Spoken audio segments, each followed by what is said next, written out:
hogaamiyaha maamulka Somaliland Muuse Biixi ayaa la xaqiijiyay inuu dawladda Imaaraadka Carabta ee khilaafka siyaasadeed kala dhaxeeyo dawladda Soomaaliya uu ku qanciyay inay taageerto siyaasiyiinta mucaaradka beelaha Hawiye ee aadka uga soo horjeeda dawladda Soomaaliya.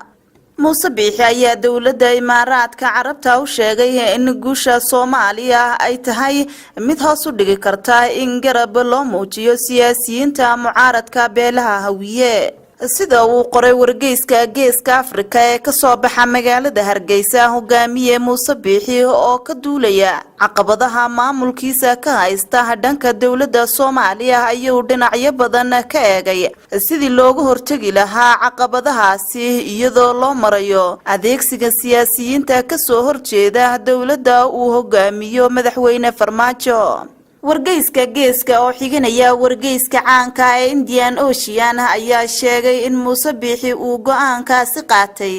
kadib markii uu ka warhelay in dawladda Soomaaliya ay si toos ah isku garab taagtay maamulka Puntland oo dagaal kula jira Somaliland. sida uu qoray wargeysku,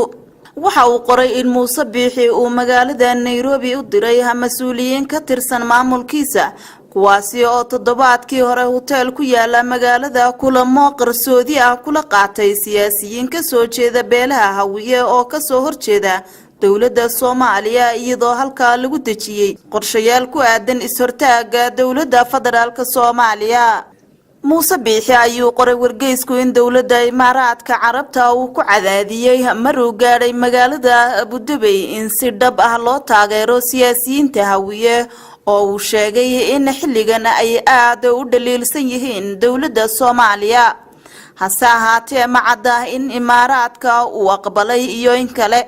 qorshaha Muuse Biixi uu ka leeyahay in Imaaraadku dhaqaale ku bixiyo mucaaradka dawladda ayaa lagu sheegay in uu ka hortago taageero la sheegay in madaxweyne Farmaajo uu siiyo maamulka Puntland iyo in dawladda laga mashquuliyo howlaha ka socda dekedda Berbera ee u dhaxaysa Somaliland iyo Imaaraadka Carabta.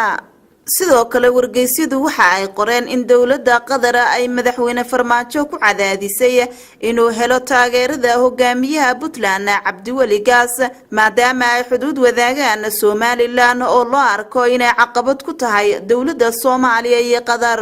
macadda waxa ka hirgalay kulamada magaalada Nairobi ku dhaxmaray mucaaradka dawladda Soomaaliya iyo mas'uuliyiinta ka socday Somaliland